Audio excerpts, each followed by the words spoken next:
when we have some really heavy mental wellness issues, you fall on the crutch, right? Numb it out. Drugs, alcohol. And the thing is before you can start working on what your issues are, you got to remove that first stigma, that crutch. Every single individual has a story to tell, and they're great stories that need to be heard. I want every listener to know they have the ability to change the world.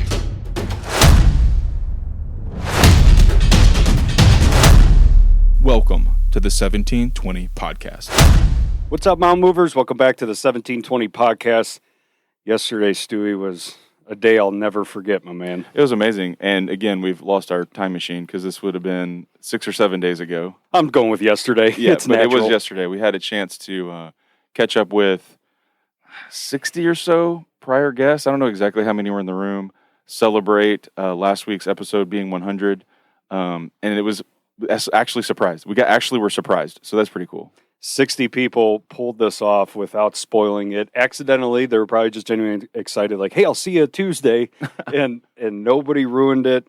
I was absolutely surprised. I was shocked. My heart was beating through my chest. I didn't know what to do. Yeah. I'm like, I just hugging people, and I'm like, oh, like, this is insane. But, man, humbling that it's making an impact and the purpose is being fulfilled. And talk about a confirmation that we need to keep this thing going. And so now we're sitting here, episode 101. We're sitting with Dan Lombardo, and this one's going to be a treat for y'all. You're going to be left inspired and impacted and ready to take some action. So, Dan, thanks for kicking off the next 100 with us. Man, congratulations on that 101. That's amazing, guys.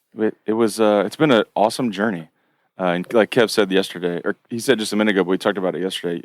Yes, having that opportunity to like reflect over the last 100 is like new energy for the next however far. So you get part and parcel of that new energy. Let's go, man. Well, the cool part is I didn't even know very much. I had people bring it to me and say, hey, man, you got to be listening to this show. And I'm talking about from people from Beck, people from other, subcontractors that I know, just really listening to the show. So it's definitely getting out to the construction industry. They're enjoying the show. They're enjoying your guests.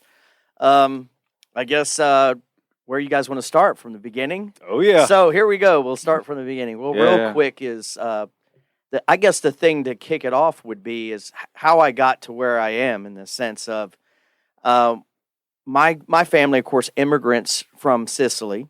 So I'm only second generation. So they took being American pretty serious. Mm-hmm. And they loved this country and the things they did. Also, my grandmother brought some interesting perspectives to me that changed my life. And one of the things that really changed my life that she brought to me was, I think I was 10 years old, and she said to me, what do you think God wants from you or expects from you?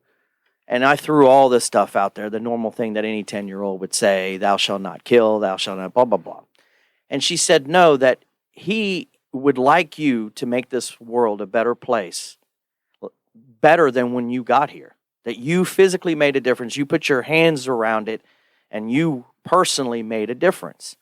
And that stuck with me, because it was like what we say is that it's your dash.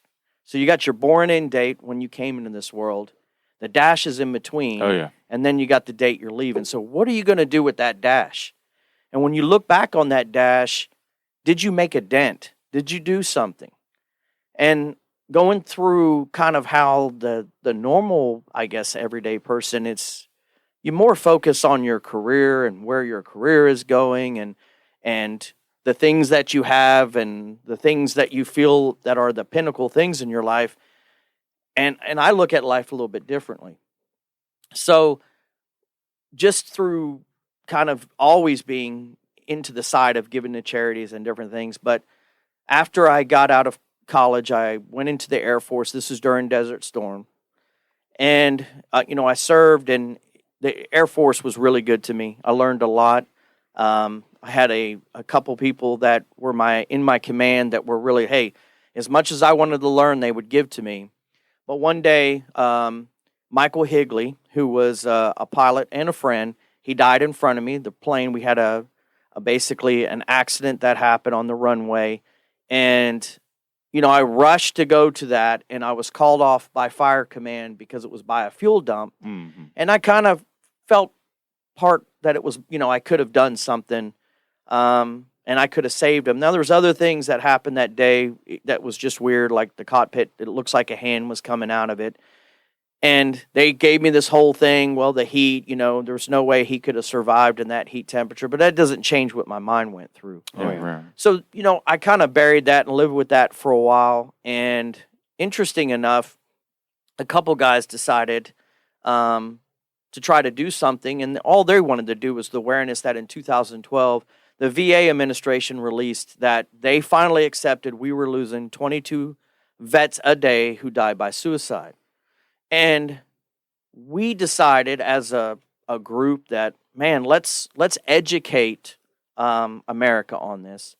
So 22 kill kind of it's a call sign because it gets confusing. What does 22 kill mean? Well, kill is a call sign. Kill could be good. My girlfriend and I broke up. Kill, bad, or man, I just had my first baby. Kill, that started from the Marine kind of mindset of how that they're kind of built through the military. So that's why it was a call sign of, hey, 22 kill was, hey, we're losing 22 vets a day that die by suicide.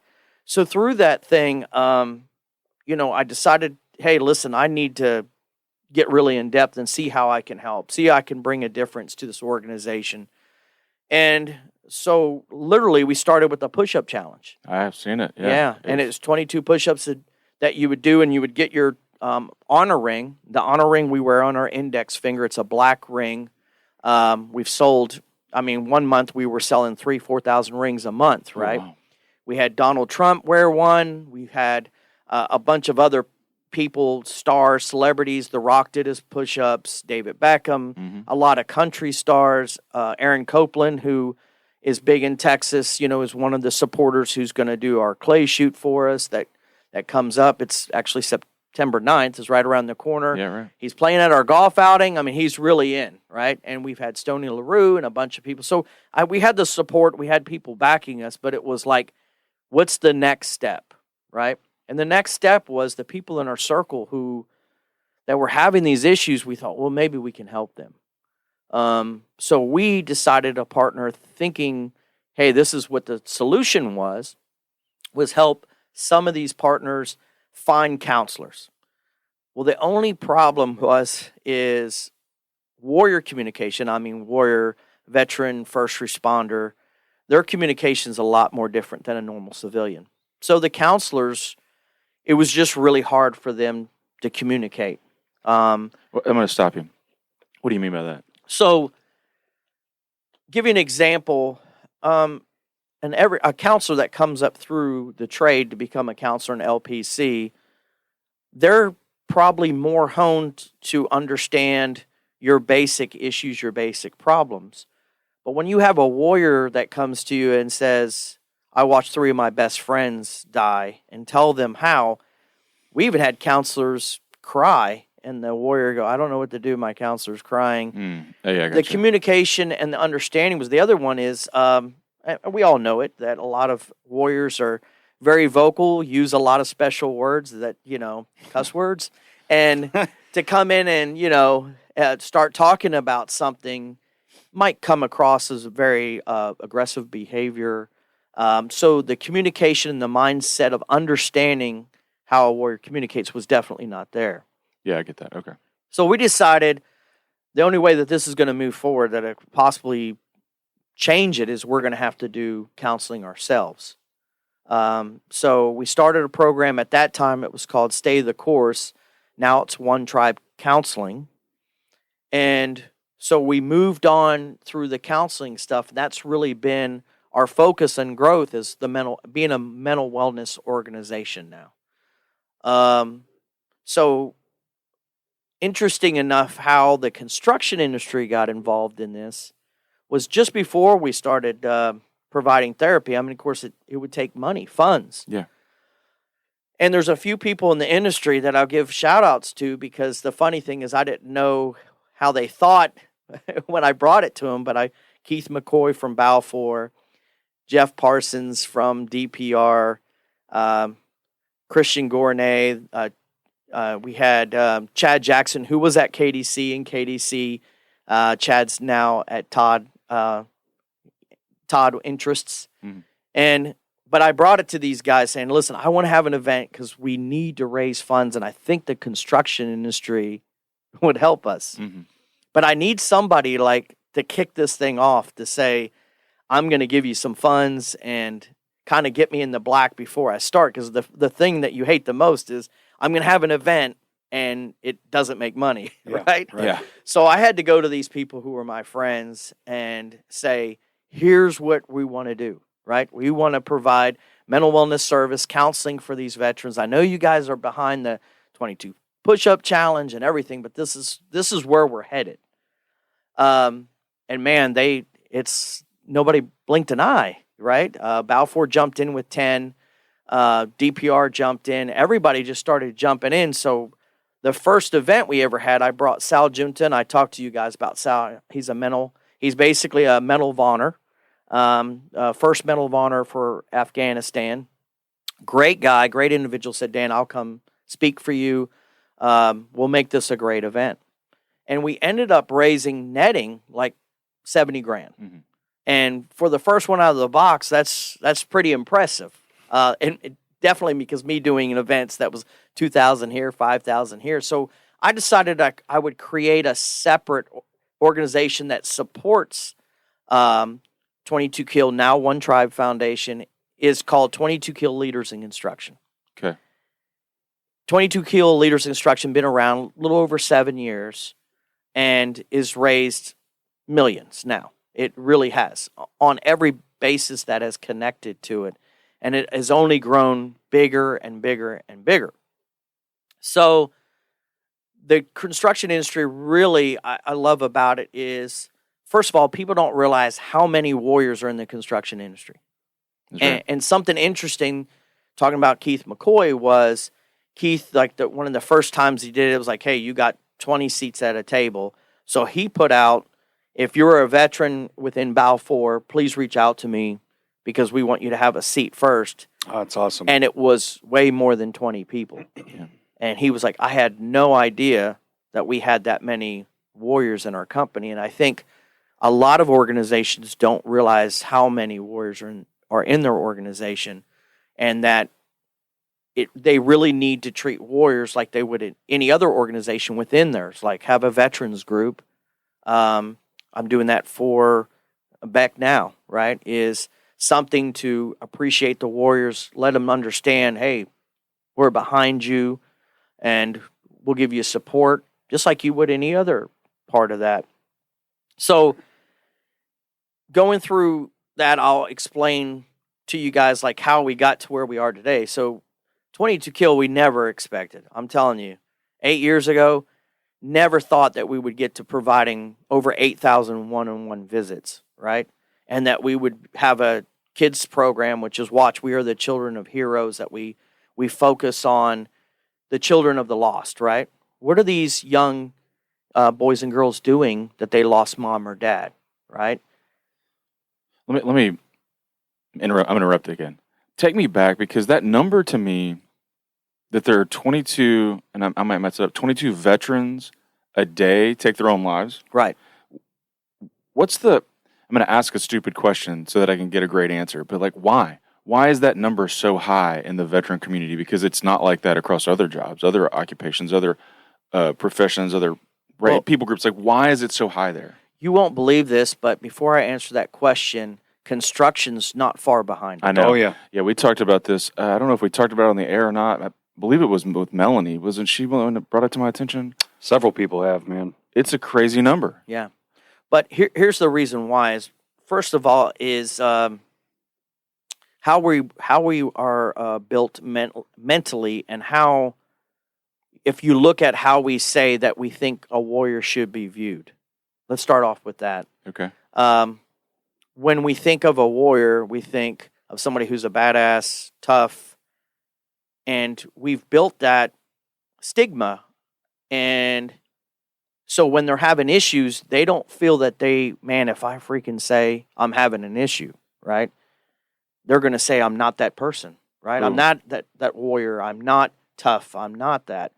But there's other things too that I want you to realize is if you go, just say you go in, first of all, is a lot of people, and this is what people don't understand is there's a certain percentage of people who brought a mental wellness issue into the military. Oh, yeah. I've not even thought of that before. They're escaping an issue that they have. Just say, Dad, there's an abuse issue. I can't stand him anymore. I'm getting out of here. There's an issue with support. My family can't afford me. I need to go somewhere I can at least have a chance to, where I can get fed and place to live. That's right. So the biggest misnomer is that there's a lot of mental health issues that come into the military. They're escaping something. It might even be that there was a legal issue and, hey, you joined the military, I'm willing to remove this. There's all these other things. Then you take that and you take in that the fact that overall when you're in the military, I mean, you basically are a tool and you belong to them. There's no, I'm late to work, I'm sorry. You late to work, you go to jail. It's property. It's property. So it's a different mindset. And then you finally, when you adapt to those principles, and then finally you get out, right? And there's not that support. There's not that world. And now you have to refigure where I fit into. I always give this example. You have two people went to high school, one joined the military, one went off to college. When that military person, 8 years, he or she gets out and is looking for that something new, just say their job, Army, Marines, or whatever it ended up being, there's not very much that translates and crosses over to the professional world. So what am I going to do now? And the options are not good, right? When you first get out the options, well, you can go work for Walmart, you can be in fast food, but where are you going that 8 years of the world has passed by? You don't understand computers. You didn't focus on that stuff. So you're relearning. You're starting over. And then here's this person you see from high school, has the nice picket fence, the nice 2-story house, has the dog in the front yard. Wow, why can't I have all that? And it starts that emotional battle of, man, I guess I've outlived my purpose, right? My purpose was back there when I served, and here I am in a drive-through, having to listen to people complain about their coffee being too hot, and it starts that emotional destruction of I'm not worth it anymore. And then the other thing is they start thinking they're a burden on their family. It's just mental self-destruction that ends up happening. So that's why the 22 is happening, is because it's a total life change. That you accepted where you were in the military. Now you're not out. You're trying to adapt. And then there's other things as well. The more in-depth thing, the PTS, right? Yeah. And we don't say the D because it's post-traumatic, and the post-traumatic syndrome disorder. It's not a disorder, right? These are combat wounds, right? That's what people get confused about. When you have a post-traumatic situation that happened to you, just say a car accident, and you have a hard time driving your car because you remember that accident, people understand that and they accept that. But when there was something that happened, you watched somebody die in combat, you personally got shot or something like that, it's hard not to forget those things and to have to adapt and try to live with those items. So a lot of people, it's through PTS or a TBI, traumatic brain injury, right, that they had. You got to realize now, more and more our warriors are living through traumatic experiences because the body armor's better, right? Oh, yeah. But because the body armor's better, there's a human body in that. So just say something gets hit by a rocket, you're still smashing your head up against the wall. There's still probably a brain injury that happens, and now you're trying to adapt in things with that traumatic brain injury, just like a car accident. So these things are being now taken into your everyday life, and you're trying to adapt. Here's the other thing is, you served for 4 years or 8 years. Yes, you had a family, but you weren't really dad all the time or mom all the time because you were always deployed. Now you come back home, and you're thrown in this lifestyle, and you have no idea how to be a parent, how to discipline, how to provide for your family. Because before, everything was being taken care of for you. Mm-hmm. And now I got to pay bills. I have to understand this. So the divorce rate for our warriors is, over 80% now because of that. That's all warriors, first responders. Because what do? I'll give you another example for the police side, because we provide mental wellness also for first responders and their families. But you take an officer, somebody shot at him the other night. He comes home. He can't tell his wife that. Right. You imagine what she's going to think? So they keep that inside. They keep it bottled up. And it ends up to where self-destruction, because who do you talk to? Who do you let that information out for? Who can you tell somebody, hey, I'm feeling this way. This is not right. Mm. So what really the organization does, I try to tell everyone, we're not saving anybody. The only one that can save anybody is, Jesus Christ. He's the only one that can save anybody. We can give you the tools, right, that you yourself can overcome the issues you have. At least know, I call it my DEFCON. Okay, DEFCON 1 or 2 or 3, I probably can manage myself. 4 or 5, I need to start talking to somebody, right? Yeah. Mm-hmm. And then you start processing those issues and go through. The amazing thing, we have several, PhDs that are part of our organization that work for us. We've published papers, but one of the most interesting papers that were published that we were involved with, I went and spoke at Tucson to the Tucson Police and Fire, and they were shocked about this, but they started investigating this, and there was a correlation to it. Is they started looking for resiliency. How resiliency is a big issue with mental wellness. And it's the cool thing about resiliency is, and this is what I'm telling all the police departments and some of the veterans group, is resiliency is how you get through a tough issue, right?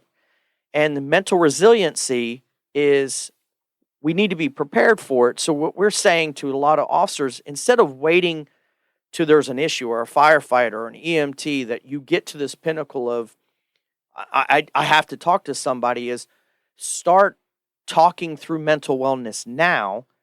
Get prepared to adapt and understand when those issues happen so you can better process it. So we really should be training our warriors on building resiliency. But in this study, this paper was this. They had a bunch of officers and firefighters and veterans that turned in basically when they had a traumatic experience, how they handled the traumatic experience. Then there was a certain level of an older, mid-level officers or female officers that had built a lot of resiliency, that were coping with their issues. So they started finding out, how are you coping with these issues, and these warriors are not. Well, go find out was most of those warriors were pre-warriors. They were veterans, right? So they went through a traumatic experience in Afghanistan or Desert Storm. They hit that pinnacle of destruction, actually asked for help, built up the resiliency, and now they switched over to being a police officer, and they know, okay, I'm at this point, I need help. I'm at this point, I need to say, I need to take a break. They started building up and understanding their resiliency and when best that they needed help. And they also conveyed to others, you probably should seek therapy and seek help as well. Yep, that makes sense. So the paper really brought out a lot of these things that were really, at the end of the day is this. We know a lot about every part of the body, the heart, we can transplant it, blah, blah, blah. The least thing we know about is the brain. Yeah. And coping. And not to get on my soapbox, but man, it's really upsetting me that where we're headed as a nation is, what do we solve everything with? Pills. Everything is pills. You need to have this, take a pill. But the only problem is mental wellness, the issues, yes, it needs to be diagnosed first. You need to make sure, do you really need the medication, or just do you need therapy? Do you need to talk to somebody? But we're starting with pills before we find out what the core root of these issues are. And I'm talking about everybody, children, everything. The pills can suppress what is actually supposed to come out.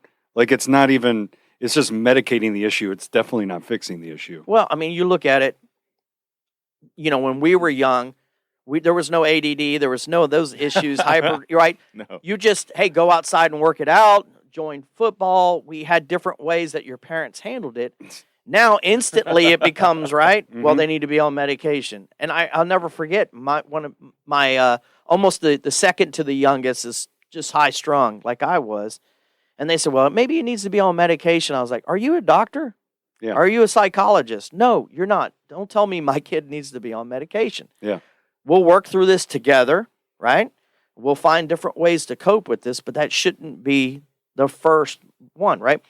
If you go to a psychologist, you work through some stuff, and yes, there is reasons you need to be on medication. Yeah, for sure. But we shouldn't start there Yeah. and instantly think that is the solution. Yeah. And that's what we've turned mental wellness in now.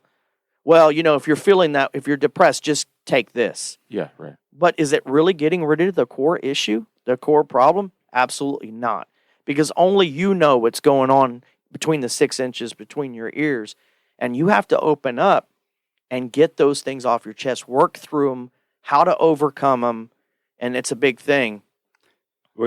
Our church just started a series about mental health. And the quote that I wrote down last week is, getting help isn't a sign of weakness, it's a sign of wisdom. So when you're talking about the police officers that have that experience of getting help and seeing how it's helped them navigate some very challenging waters, they have wisdom in that when they go into the police role. And now they're able to tell their brothers and sisters that are serving with them, like, go talk to somebody. If I'm not that person, go talk to a professional. Yeah, 'cause there's so line- much power in it. Our line is it's okay not to be okay. Totally. Right? And the greatest thing, like Fort Worth Police is doing, a lot of the people have gone through our counseling. The smartest thing Fort Worth's doing, bringing those senior officers in before the rookies graduate. They're telling them, hey, I've had a mental health issue. I've gone through these things. It's okay to ask for help. We're going to support you. We're going to back you. We want you to be here. It is human. The first thing I do when I go in to speak to a room, it's very interesting. I raised my hand and said, who in this room's ever been depressed? And 4 people raised their hand. I said, you guys are truthful. The rest of you are lying. Yeah. There's not a human on this earth who can't say I haven't ever been depressed, right? Yeah. It's a human nature thing, right? It's just we have to remove these stigmas. And the only way that we can remove these stigmas, you have to have organizations like us, 501c3s, that we're focused on helping these warriors. We want them to get back, to 100%. And also there's some amazing new therapies out. EMDR is one that's really interesting that basically takes your senses. So interesting enough, the more and more we find out about how the brain works, but a lot of the post-traumatic issues that happen, the brain keeps it as a memory that's happening now. Mm-hmm. Like it just happened. Even though it happened 4 years ago, it stays in that frontal that it's saying, hey, listen, hey, here's a noise. Remember that issue. So MDR actually, first it just say sound. First they tell you straight up, think of the traumatic experience, right? So you think through it at first, and then the next time they're going to use sound. So they put headphones on. And the sound goes back and forth, and you don't have to say anything. But during that sound goes back and forth, think about that traumatic experience. Then they ask you after that, how did you feel? And this process goes through hand senses, basically these little hand vibrators that go back and forth. There's all these other things to do. Sight, basically they take their fingers and go back and forth, get eye movement. And through those processes, it's a full 90-minute session each time. But guess what? It kind of tricks the brain to go, you know what? This isn't something that just happened. So it takes it from a current memory to a past memory, and night terrors start going away. A lot of these issues go away with this treatment, but people don't realize a normal session is 60 minutes. This session is 90 minutes, right? It costs more for us to bear those costs, but it's the best effect, the best results come from this program. And that's why, man, the more and more scientifically the more and more it costs us internally to help these warriors. So that's why leaders in instruction and us fundraising is so important, because counselors, I don't know about you guys, but I had this conversation with somebody the other day that we have a mental health issue across America right now. And I'm talking about our children, and a lot of this stemmed from COVID too. We made them stay at home. We made them isolate, right? So now the communication skills are totally different. It's all through social media. And these kids are going through these heavy issues where they can't cope, they can't communicate. So it's a big issue that even one of my kids was having an issue. And we had Cigna insurance, and we got Cigna mental health, right? So I sent to them, hey, send me basically where are the offices near me. They sent me, I don't know, a list of 60. Out of the 60, no one was taking new patients. No one was taking new patients. They are all full. I called Cigna back and I said, are you kidding me? Can you send me somebody that's taking new patients? And it was an hour and a half one way. So that's our professional side is that overwhelmed right now. Mm-hmm. And then you take somebody like our organization that's handling traumatic experiences for warriors only. The burnout rate for our counselors is humongous. Right. It's even all the way up to the top too, with like checking somebody into a facility. Like they need inpatient care for addiction, mental, whatever the case. You'll take the person there, they can't have them. They're over capacity. That's happening right now, and it's common. That's what I'm saying is people don't realize that is it's something we're going to have to focus on as a country. Just like there's a lot. I mean, I'm sure y'all's organizations offer mental wellness, but the thing that you need to check is can they get there? Right? And maybe there's some programs that you build internally to help your employees. But like you said, the thing is, I mean, what do we do as a crutch? When we have some really heavy mental wellness issues, you fall on the crutch, right? Drugs, alcohol. And the thing is before you can start working on what your issues are, you got to remove that first stigma of that crutch, right? It's just like the joke thing all the time that I always say, I deal with veterans and, they're talking to me about woe is life when they're intoxicated. I said, I'm not having this conversation with you right now, right? Because you aren't here 100%. Right. Who's talking right now is the alcohol. If you're serious about this, you need to be sober. Because every time you go to this issue, that you remember this day of something that happened, you're getting yourself destroyed. You're doing more damage than you are good. If you're serious about this, that's the first thing we need to work on is getting rid of the addiction issue that you have that is trying to basically cover that up. And that's what you guys about our gas mask, our logo, is, warriors do a very good job of putting that gas mask on. Mm-hmm. And the first thing we want them to do is remove that gas mask. I want to see who's underneath there. I want to see you. Who is the real you? And part of our organization, if you wear the ring, anytime you're at our events, you'll see people hugging. Because that's the first stigma that we're removing is, no, you're giving me a hug right now, right? We're taking that first barrier out of that way because we're, just like we serve together, we're brothers and sisters. Bring it in. You're family now, right? And that's the first thing that you try to do is remove those stigmas that are the things that are in the way that you would say, it's not cool to do this. Why isn't it cool? Like I tell every one of the toughest guys you could imagine, I love them. Every time I say, because this country, that's what we're missing right now. We don't love each other enough. And I mean, our friends, everything. But man, if I care about you, I love you. I mean, why is that something I can't freaking say, right? Because specifically to men, we've grown up like that's not a part of our life. Exactly. Like the hugging, the I love you. I still struggle with it today when somebody says it. Still to this day, because of the lifetime habit of beating it down and going to church. Once I was saved out here, everybody's hugging. They're hugging me, and I'm like, ooh, man. Now I'm bro hugging everybody. Like, watch out, it's coming. That's the deal. But just like I tell everybody that. But once you do that, right, you start getting that one or two times. It's something you're like, man, thrive on it, right? Yeah. Because it removes this piece that's obstruction. Just like I tell everybody, like some of the most amazing things I have seen in our industry is tough construction guys start really understanding what our organization does and want to support it.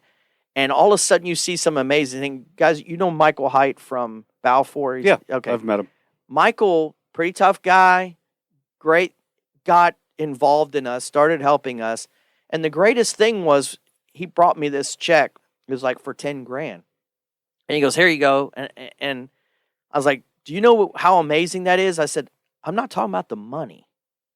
I'm talking about you went into a room and you talked to somebody. I wasn't there. This was you.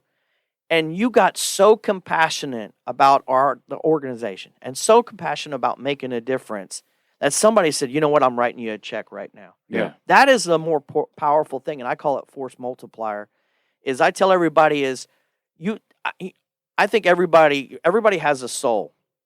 And in that, your soul can go either direction. We know it can go bad. You can follow people to the wrong direction. But then there's the good side where they're waiting for somebody to follow to make it shine. And I mean simple things like, think about it. You're sitting in a restaurant.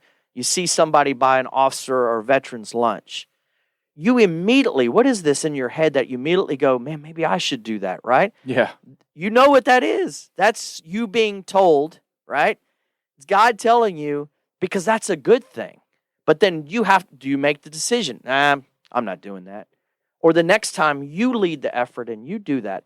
So it's amazing to see how many people, Hillary Bales from Page is another one, started off as helping us and then just was like, hey, I'll help design y'all's office. It just got entrenched because she's like, I see the difference. I know there's a difference being made out there.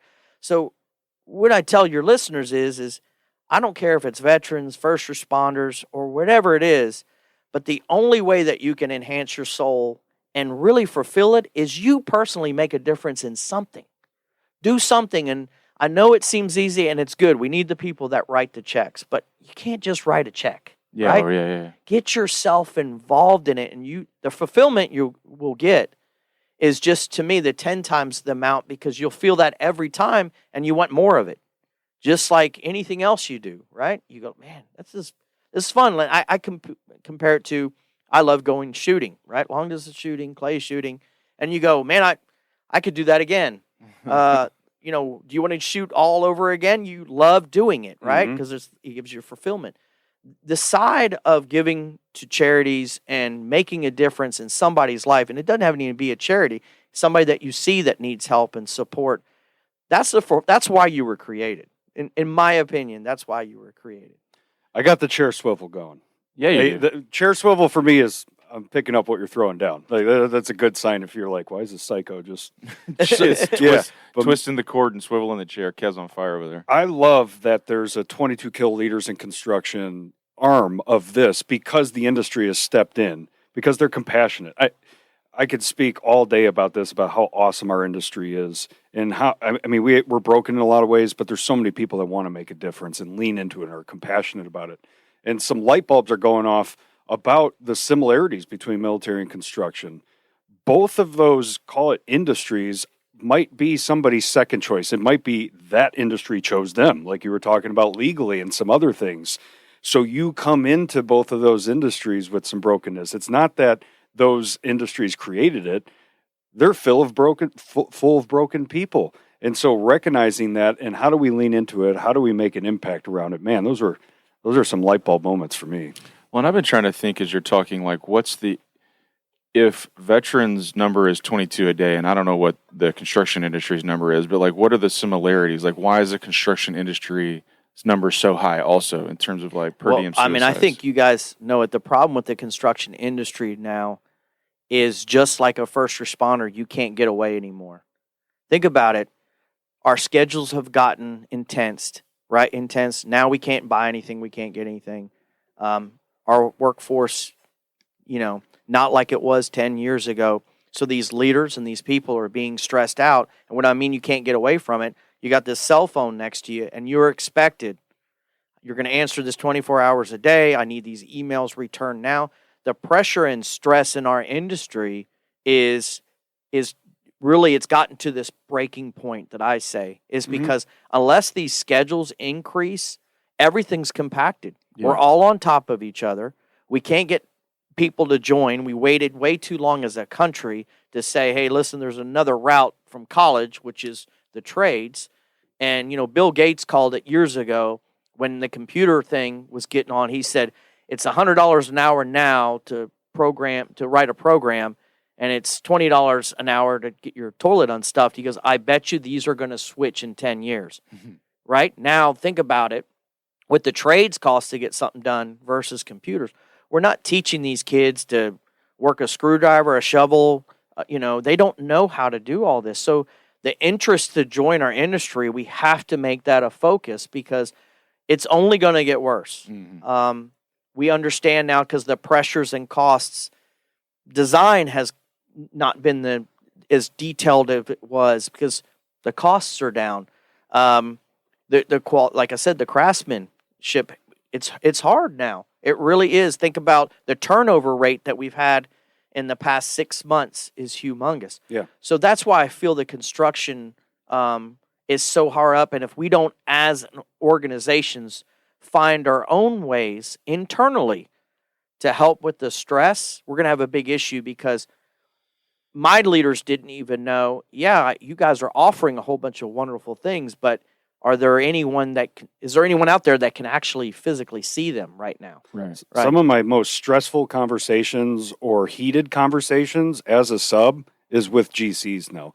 If my purpose is to pour into our people, make sure they feel valued, I'm going to protect them. And these guys and gals are working 60-plus hour weeks to turn this building over.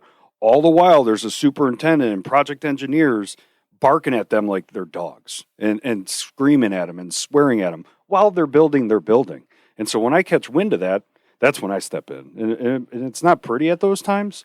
But, if we're trying to get good people in there, that person that's going home that just got screamed at all day for building a building and blood, sweat, and tears isn't going to go tell their kids, oh, you should follow in my footsteps. This is a worthwhile career. Why would they do that? And not only that, why would they put more effort into it at the end of the day? But interesting enough, I was in the electrical industry. I had ownership in Titan. I sold it for that very reason of, there's a life beyond construction. And it just wasn't a fit for me to say, I'm going to, sleep, eat, everything's going to be an organization. That's not how I'm built. And that's not how I expected my employees to live their lives as too. We don't do this because we want to be at work every day, right? We do this to take care of our families and to have a life. The great thing about, I chose Beck because I know a lot of people over there.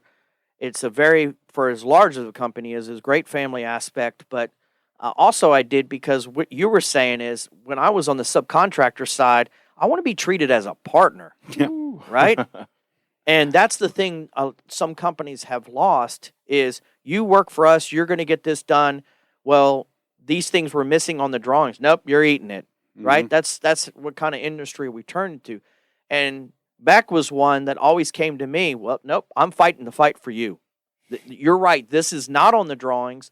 We're going back and saying you deserve to get paid. And I've brought to them, I think, I've only been there 90 days, but they've been very open because I've brought a new understanding of like what subcontractors feel, how they view jobs, what jobs, hey, I wouldn't look at this because of these reasons. So it's made them look at it differently. How can we entice our subcontractors? And the biggest issue, the biggest word that we got to keep in this industry is treat us like a partner, right? And fight those battles with us and for us, not just say, I'll tell you what I'll do. I'm going to go over there and I'm going to ask them to see if they'll pay you, but, I'll give it hell. No. I don't want you to try. This is not on the drawings, right? Yeah. So it's something that as an industry, when you write down the things that are going south right now, of course, we don't have youth coming in. I think the average journeyman's age is like 40-something years old, 47. There's nobody coming in to replenish, right? As you said, nobody's being really enticed. It says, hey, this is a great thing. You think right now we start at $13 to $15 an hour. Best Buy pays $15 an hour. There's a lot of obstructions that are going through the construction industry right now that we got to start getting wise and figuring out how are we going to get people to join our industry, right? Yeah. The other thing is education is, and I tell this story, I call it, my kids hate this story because I tell all their friends, but it's where kids' minds are right now. It's called the fry cook syndrome. So I tell the story. This guy walks by McDonald's and it says hiring a fry cook. 30 minutes later, that person's cooking fries. He's been there 5 years. Do you give him a raise? Every one of those kids, yes. And I was like, why? He's been there 5 years. I said, okay, but how long did it take for me to train him? 30 minutes. So why would I give him a raise if he or she complains? I'll hire somebody else because 30 minutes later. Okay, then what happens? It's education. That person then says, I want to become an assistant manager. They train them. They educate them. They become more valuable. And that's how you move up is education. So the correlation to more money is not time, right? It's education. But kids today think, That's good. if I go to Best Buy, well, I'm making 15 now. In 10 years, I'll be making $100,000. Right? Another issue with our industry. Exactly. That you need tenure to make it. Right. So that's the problem is we need to push the fact, and I told my kids, I don't care what you do. If you sell cellular phones, you better work to be a regional manager, district manager, or something. But if you just stay where you're at and you're content, you're not making more money, and you can't complain on what life has dealt you. You made that decision. So that's the construction industry. We're going out, we're trying to show these kids, hey, you can make X amount of dollars, but then they start and they go, I'm ready for the $42 an hour job. Well, you're not a journeyman, you're not this. Yeah. I showed up all 5 days this week. That's right. Oh, there's some jobs that are doing that. I think it's Tesla. If you work the whole week, you get a week bonus that you showed up every week, every day in 1 week. So we know that we have this big issue. So as an industry, we need to figure out how to combat it, and it's got to be we're in schools more, help push trades programs, help with that, and at the same time we're going to have to do the best job of trying to educate our customers, because that's the thing as a customer. Hey, I want this done in 18 months. It's just not going to happen, right? To get this done with the quality you want, it's got to be 24 months. So we have a lot of obstructions to do, things that we have to overcome. The thing that you hit nail on the head was we got to take care of our people. And that's the great thing is some of these companies are doing a great job in different things and silly things like, Beck does an egg drop contest or can you paint contest, just stuff to get the employees involved and just take a break from what's going on and say, listen, we want you to be happy and we want you to have fun here. And that's what I've always told anybody that's in the years I've been in this industry is, man, you're here 80% of your life. I want it to be fun. Let's have fun. For sure. Let's push titles away and let's work together, because at the end of the day, even when I told helpers, that ones that didn't show up, I said, do you know how important you are? Let me explain it to them. And I don't think some of them understand this. I think you think I'm the lowest person on the totem pole, and that's why. I'm like, no. There's an average rate built in this job. Mm-hmm. And in that rate was you. And you have a job just as important, the journeyman, just as important as the mid-level helpers. And think about it, when you're not in here, and I do the math and I pull that away, now my average rate went sky high because now I have a journeyman chasing parts and that was your job. So you are important. Yeah. And the only way that you can get to that journeyman level is you have to understand the parts and the things that we have, the materials. So it's just as important. So that's why you can't say to me, why are you upset? I didn't show up yesterday, but you didn't pay me. Yeah, I know, but you disrupted this mission and you were in it. Yeah, take just out of your title. Right. Like, anytime I hear that, I'm like, you're not just anything. You are this. Yes. There's no just. Every single position in the company is important. We need it in order to thrive. You are important. That's the only way the machine moves forward. That's right. And as a leader, there's big things we need to do. Get in the high schools, get with veterans, workforce development, get the next generation. Those are big things that we need committees for. But every single person listening can tell someone they're proud of them. Hey, I'm proud of you. Thanks for doing that. You're really hustling. Like, show that value. So when they go home, they're on their drive home, they're like, man, the people around me care about me. And if we do that enough, that's workforce development. Exactly. And it's the right thing to do. Well, I mean, I think we've gotten away with, the industry is like, Well, that's what I pay them to do. Oof. Right? Yeah. In other words, Get that outta here. why would I say you're doing a good job? But the fact is, if we don't start appreciating our employees, man, there's so many doors open everywhere else. They're going to go somewhere that they get appreciated, right? Just like this, you know, you guys have been there all the time. It's like where somebody says, we lost this job to so-and-so.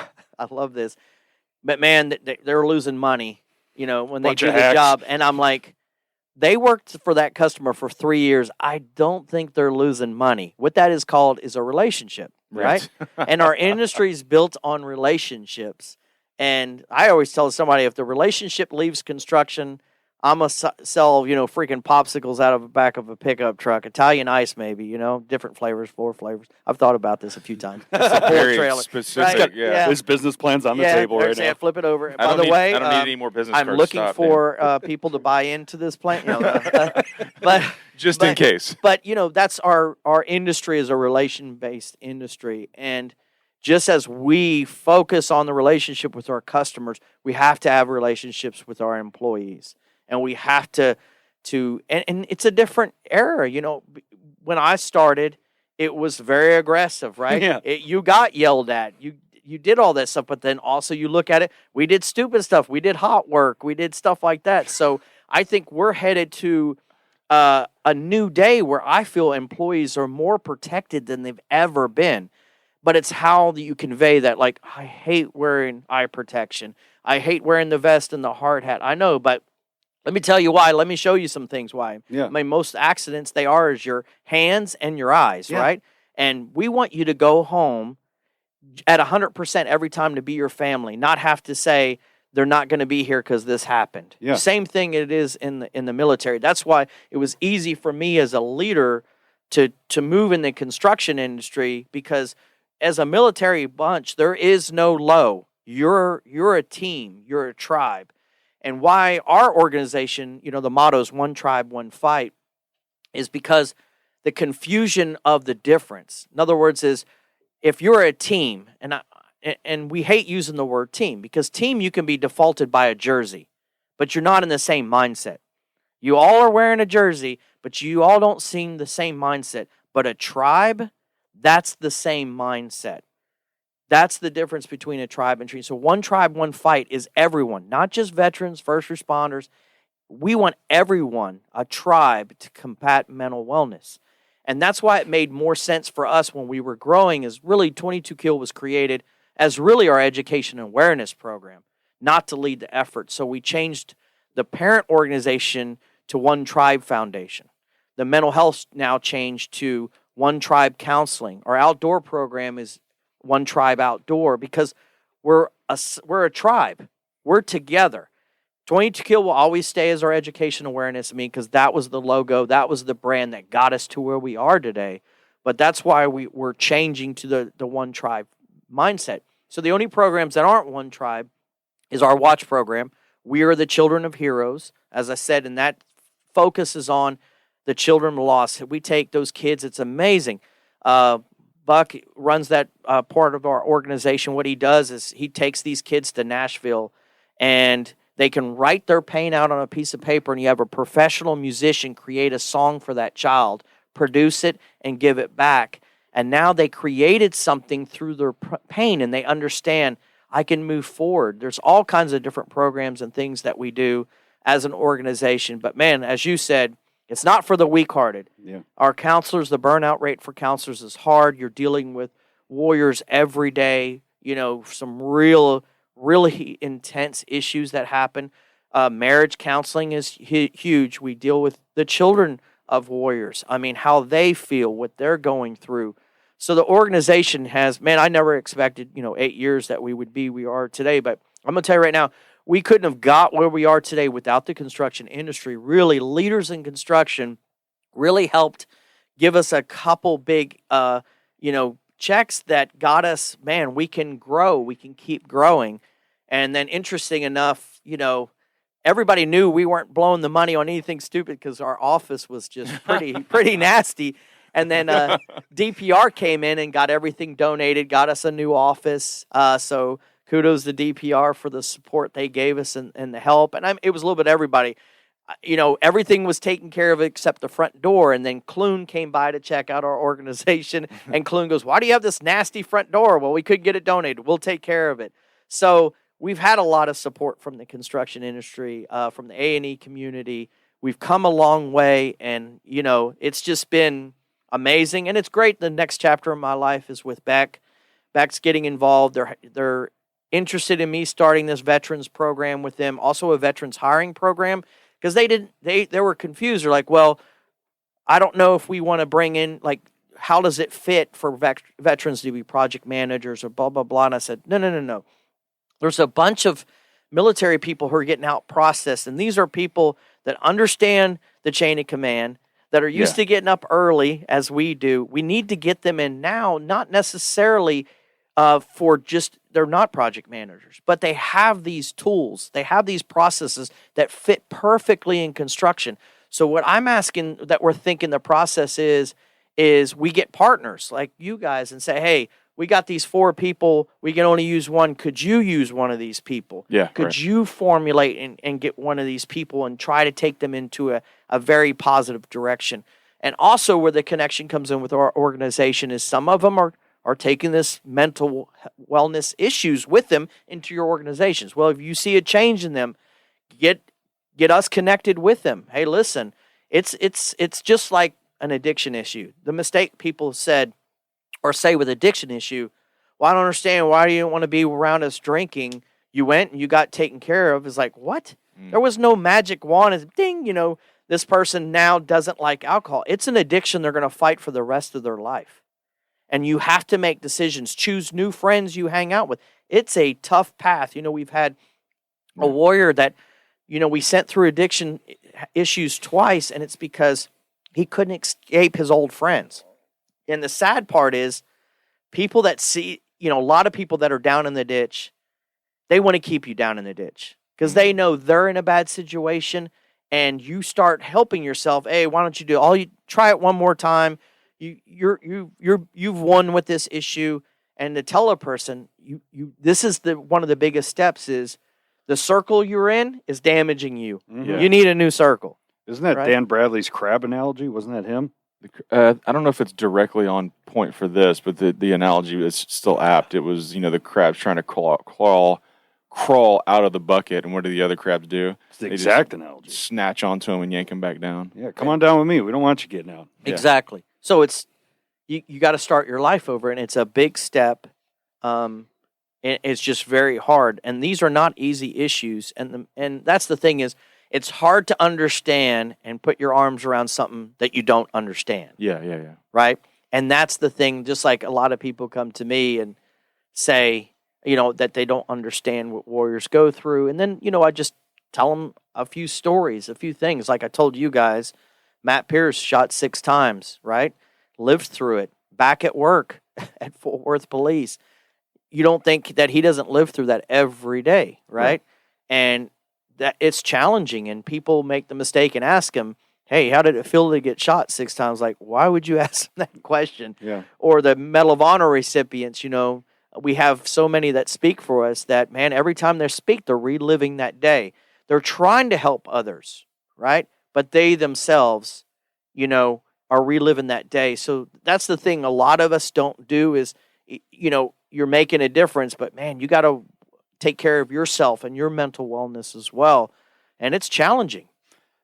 I would love for you to share you shared with me on our intro phone call, some of the moments where you kept getting confirmations that this is your purpose, aligned with God, and God kept placing you in the right moment at the right time. Man, there's so many of those, but listeners can't see how your face just perked up, by the way. Like, I'm going to say that so everybody can, see what I just heard or hear what I just saw. Well, it's just like, you make, my wife and I just, by the way, I don't get paid by the organization. I never have. It's just, this is my mission.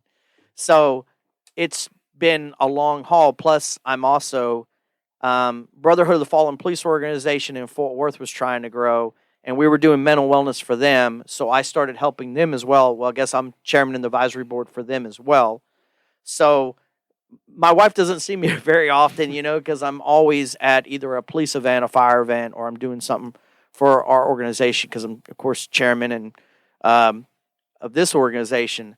So there was a time where, I thought, man, things are really clicking on all cylinders. I think it might be the time to where I start fading away in the sunset type thing. And happened to be, we made a decision, we're going to put a pool in the backyard.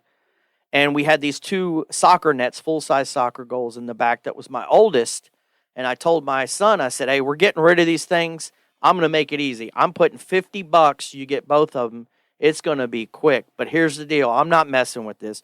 You're taking them apart. You're loading them up. You keep the money. I'm out of here. And so I put it on Let It Go or something. Oh, my God. You should have seen it. There was, in the amount of 4 hours, there must have been 30 people. And I just randomly picked a guy, and I said, bring cash. That's the only way you're getting it. And, didn't see the guy's name, didn't anything. Just bring cash. My son will be there. So we have Burleson Car Wash, who's a sponsor of ours, that since the truck's wrapped, you guys saw it. Yeah. It has to be washed a certain way, so he doesn't charge. He's a great supporter of ours. So I'm up there, and I get this phone call. He goes, hey, these soccer goals are not coming apart. I was like, you're kidding me. And I said, what's going on? Well, there's an Allen screw he's stripping out. So I'm going to have to come back home? Yeah, so I come back home, and there's this guy waiting, pretty big guy. And I said, dude, are you willing to stick around? Because we're going to have to cut these off. It's going to be a lot of time. I'm in. I want these. So we take it apart, and he said, man, I noticed you got a 22 kill ring on. He goes, haven't you spoke at Fort Worth PD? I said, yeah. And he goes, well, I'm not with Fort Worth PD. I'm with another PD, and a friend of mine told me about you guys. And he says, also, I'm previous Army. And so we started talking a little bit more, and he goes, actually, for this city, I won't name the city, I'm the narcotics SWAT team leader. Oh, well, we talked a little bit more, and I said, well, how are things going? Things are going fine, man. I'm trying to do something nice for my kids. So we load up the goals, and he drives down the road, and then just something told me, man, just stay right here. He stopped, and I saw the brake lights, and it's like, man, maybe he forgot something. So we went back in the backyard, and nothing was back there. So I came back in the driveway, and, man, it felt like 10, 15 minutes went by. And finally he backed up, and he rolled down the window, and he said, man, I had my service weapon in my mouth last night. I was pretty committed in taking my life, but I think God wants me to talk to you. And I said, he does. So I got in the truck with him, and we talked for a freaking long time. And we got him in, it was like a Saturday or something. We got him in for a session on Monday. He and I still stay in touch. Once again, he knows where his DEFCON is, and finally got to a point, I don't want to be, this is too much for me. Because SWAT and the drug stuff is just, your adrenaline, it's 100%, right? So he's doing something else for the department now, but we stayed in touch. But there's so many moments like that, so many things that have happened that were so back to back. It was like that, I think that was a Saturday, and then that Sunday I went to a car show, and the car show benefited us, and somebody came up to me and said, hey, there's a veteran, he's in the parking lot, says he's going to take his life. And I was like, what? And we just saw y'all, and you were speaking. Can you come talk to guys? So I talked to guy, and once again, we talked for about an hour or something, and then I basically told him, hey, let's do this. Why don't I hold on to your firearm?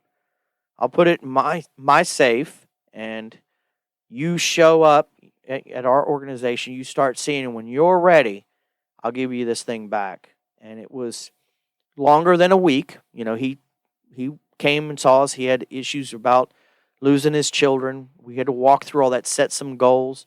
The goals was really every time you get yourself in a bad situation, you need to think of your kids. Take your phone out, look at pictures of your kids. But if that's the goal, that's what you need to start focusing on that goal. So he ends up, calling me a couple months later. We had lunch, and he got his firearm back. It was just a weird thing. But all in 1 week, it was like there was 3 or 4 things that happened that were just absolutely crazy. So my wife turns to me, she goes, I don't think you're getting out. I think this is what you need to do and what you were called to do. And there's tons of other ones from, police officers that I stayed on top of being friends who came back and just said, just thanks for being there for me. Yeah. But you know what people don't understand is when you're a warrior also, and I didn't throw this in, is your body is built around adrenaline. Mm-hmm. And sometimes when warriors get out, it's like that reverse adrenaline issue. Is I was always on that top. I was always to that maximum. Mm-hmm. And then they get out and they're just a civilian now, and that adrenaline's not there. So a lot of them start, well, I'm going to go parachuting. I'm going to start doing all these things. But then a lot of them go, start getting in trouble. And it's because they really seek that. Where's that adrenaline? Where's it coming from? So it's the body's like, we had all this. We were always to the max, and now we're to this. There's a lot of things physically that can happen because the way that you were having to be built, right? And now that you got out, it's totally different, Some of the most special people in the world that this happens to. We had, I don't know if you know Dean Stott. He's British Special Forces. He has his book Relentless, and in his book he talks about exactly that. He gets done with this career, Special Forces and private detail, and then he's just sitting at the kitchen table. He's like, what am I going to do with my life? So that dude commits to breaking the world record of the Pan American cycling record from South Argentina to North Alaska. And he smokes the record by 17, 18 days? Some ridiculous, yeah. Because he had to put that energy somewhere. Right. And so the people that aim it and find a path beyond Special Forces, they achieve some amazing things because they're built different. Yeah, and the same thing, I have a veteran that's a friend of ours that he was blown up in Afghanistan, lost his leg, and, well, he was getting a lot of people reaching out to him, hey, I'm going to take you hunting, I'm going to take you fishing.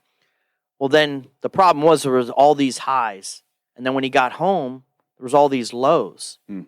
And the big story that we had to go with him or process was, this is a normal life. Yeah. In the sense that you're always going to have these highs and lows, but you need to take the lows and focus on your family and then look at the highs like vacation. Like I told people at Beck and they were like, I've never heard this before, but I decided that every week, right, was going to be the work week and my weekends are my vacation.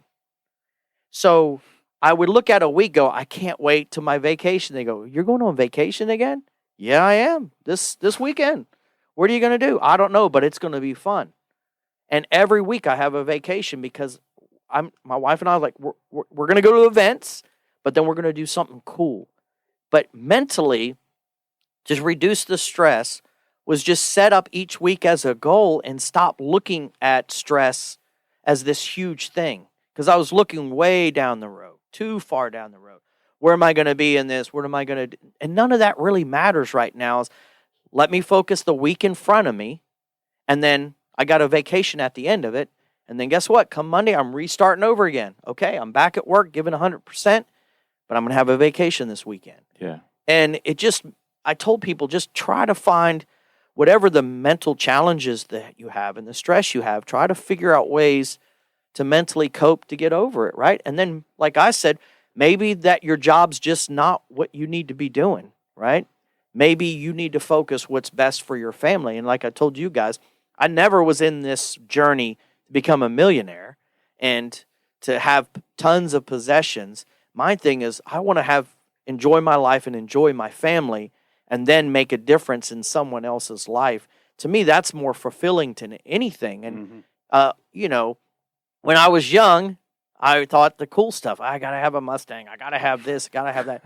And my kids see all these pictures in the photo book of, all these things.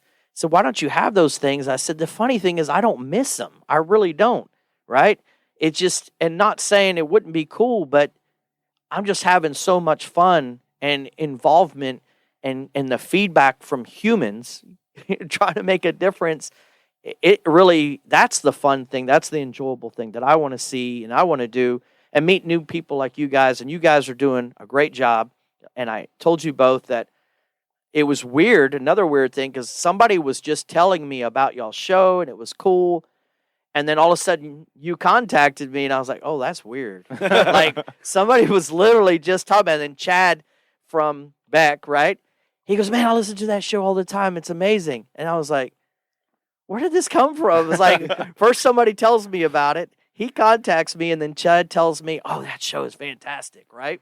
So, because I told Chad, I said, hey, I'm taking off tomorrow because I'm going to do this thing. Oh, that's great. I can't wait to listen. I love these guys. I love listening to the stories. So you guys are making an impact. So, once again, this is your mission. And I just tell the listeners out there, you hear all these wonderful stories, take parts of these things that you hear, the amazing things you hear, and try to turn it into something good in the sense of try to enhance and make somebody else's life in your circle around you better. And even your companies, take it on that how can we make being at wherever I work enjoyable, right? And appreciate the people, but make it to where they go, man, I love these people that I'm working with, right? I mean, I had my own office for the last 20-something years, and I've never been in the cubicle thing. And I thought this is going to be a nightmare. But the people around me, Quentin, Lexi, these people that are around me, it's actually pretty fun and more open environment. We cut up together, and even though I'm the older guy, right, it's enjoyable because they get to hear stories from my perspective, and then I get to listen to their perspective. But that's what makes it fun. That's what makes life's journey fun is just being around people and just, hey, let's try to make a difference, man. Yeah. Well, you're definitely, to overstate the obvious, you're definitely making a difference. I've wanted to interject a few times and I want to ask a question there, whatever. I just like, keep going, just keep talking. Right. So kudos to you guys and the work that y'all do and the mission you're on. Our listeners are pretty engaged. And so if someone's listening, they say, I need to get involved. Like, how do I get in touch with Dan? How do I get engaged in my company? Whatever. Give us some like details here of how someone listening can connect with you. How do we do that? Well, we have on Facebook, we have 22 Kill Leaders in Construction page. The construction events are on that page. Like I said, September 9th is the shoot. And then we have a golf outing. We have other things. You can see that on our page. Our page, of course, the www thing disappeared, but, it's basically www.onetribefoundation.org. Okay. Or you can go to www.22kill.com. That takes you to the One Tribe page. Okay. And then mine is pretty easy, Dan Lombardo at beckgroup.com. If you want to be involved in anything or donations or ideas, it'd be interesting. It's weird that just the things I get, AVI, they did provided our TVs and stuff. They just said, hey, we got some old monitors. And I mean, when they said old, they're still the thin, nice monitors. And, if you put a Fire Stick in, you got a decent TV, we'll give you a couple of these. And veterans who were like, I got the old TV, you know what I mean? Yeah, right. So the interesting enough that the ones that are coming in seek therapy will like, this TV needs a home, right?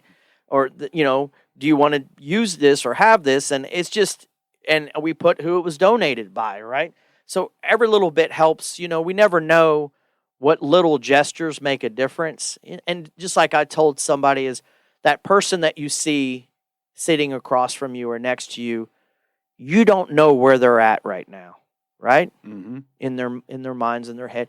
You wouldn't believe what maybe a little kindness and how's your day going and how much that might change that day for them or make them think, hey, I can make it through the next week, mm-hmm. right? And let's also start appreciating everybody around us. Like I told my kids, even when we go out and eat food, waiters and waiters, hey, put your phone down. Don't be disrespectful. They do this for a living, right? Give them respect. And I always ask, what's your name? How's your day going? Oh, it's been really busy, blah, blah, blah, and, give a nice, I gave a little bit more tip, but something to train people. Maybe that one day go, you know what, this is what I need to be doing, or God, that took me through the day. But man, little gestures we can do with each other sure can go a long way. Well, I will say now what I meant to say earlier to that exact point, which is you never know when a guy's picking up a soccer goal from your house and stops at the end of the street because of the interaction that you had with him and said, I need to go back and talk to that guy. Right? Like it's one thing to catch up with the waitress or say hello or say whatever, but like if you're not present in those moments and you're not kind and caring in those moments, you don't know what happens to that guy with the soccer goals, right? And so you just have to be faithful in those times to check in, say hello, lean in, be forgiving, give some grace, etc. Because you never know when the guy had his service revolver in his mouth last night. Exactly. And how you're going to change the trajectory of that dude's life and his entire family just based on you showing up in that moment. So, well, like I said, it's an amazing thing, and I tell you, a weird one is my wife and I, we hadn't been on vacation for like 4.5 years because of my except last for company. every weekend. Yeah, now every weekend. Yeah, that's right. But we went to Cancun. It was a country artist, deal where there's a bunch of we knew all of them, and Aaron Copeland was there. And anyway, he's the one that talked us into going. And they were playing a concert, and they asked me to come speak, and I spoke. It was crazy. There was a firefighter there. It goes, you know what? I start my therapy on Monday when I get back from this vacation. That I was blown. I'm like, I'm in Cancun. Yeah. I mean, like the little things that you won't believe that you get brought to. That hey, these things are changing people's lives, but I appreciate you guys, man. I'm telling you, and like I said, I hope your listeners. If anything, just make a goal of trying to change one person's life. And the mistake, everybody's like, well, I don't have a bunch of money. It's like, it really doesn't take all that. No. You know what I mean? Takes a smile. It does. Couple and just words. talking to somebody. Yeah. And like I said, it's just a small relationship, but asking somebody how you're doing. I hope life doing it, and maybe just inspiration. But at the end of the day, I want you guys to think about, and like I told you guys, is think about, do I really have it bad? Yeah. You know what I mean? And I told you guys, I sound sad, but, I took something got me to take that picture of that homeless guy who was behind of a convenience store. Like, man, golly, that, it was just, the whole picture was so dramatic of, you could tell, been there for a long time. Yeah. Been homeless for a long time. And I took that picture, never thought about that, but every time I got depressed or sad about something, I got drawn back to that picture and go, you know what? I'm not there. Like, it's really not that bad, right? Mm-hmm. And I have my health. My kids have their health. They're healthy. Life is better than we think it is, right? And sometimes we let the small things kind of drag us down. And that's when we need faith. That's when we need strength to go, you know what? This is not bad. This is just something, as I tell my kids, it's a small speed bump in the road. 5 years from now, you won't remember this even happened, right? Yeah, right. So we need to support each other. Once again, thank you guys. I didn't know if there was anything else you guys wanted to bring up. You just so naturally close this thing out. Yeah. And I think this maybe 101 episodes in, a double chair swivel. I saw us both swiveling. I'm like, is this a first? I'm not much of a swiveler, but that got to swiveling when you were telling the soccer goal story. Like, Yeah. I kind of lost my breath and for just a moment, like, just kind of overcome with the chill bumps because I was just like, man, that's it. That's all of it right there. Mm-hmm. Here's how we usually end. I won't let us that felt like the right spot to just stop recording, but I'm not going to pass up the opportunity to ask you sort of our 2-step out, which is a book you've read that you think is awesome, and then just leave us with like a parting shot. We call it our one big thing, but as we wrap up, like just something for our listeners to take that's like real poignant on the way out. So a book, anything cool? So, I mean, it's okay. You're not a reader too, because I'm So the only book that I thought was pretty neat, I was in high school, and I don't know why I picked up this book. I think somebody gave it to me, and it was Sales Techniques and Body Language, on reading that. Interesting. But in that book, I think it really registered is not judging people by the way they dress, the way they drive. It's human interaction, how you should judge somebody. In other words, that should be the way that you figure their character, but that's not how most of us think. And I sure wasn't when I was young in high school that I immediately saw the way somebody dressed or way they drove, and I immediately had these opinions. Mm. And that is so wrong. And I think as a country, that's kind of how we think of stuff, is we take something at face value and we don't give the time to really dig into it and find out, it's actually a wonderful person, right? We want to like make that snap judgment and be like, oh, and then I made a snap judgment based on no information, and as a result of that, I'm going to put you in a box. Exactly. Like that's just horrible inputs and a terrible output. But boy, we sure are patterned. I think our brain is wired like that a little bit, but we're socially patterned to do that as well, which is a really heightened story for me right now, because as I sent William to yesterday, I guess a week ago now, was his first day in high school. And I'm just thinking back through all those, like, you're walking the hall and somebody's judging you as to what shoes you have on and how you have them tied. And just to, like, have some heightened awareness about that. But also, to your point, you don't do it. You don't do it. So. Yeah, that's what I always did when I was young, is try to, if I liked somebody, I didn't care where they were in the social level. Right. I like them, they were my friend.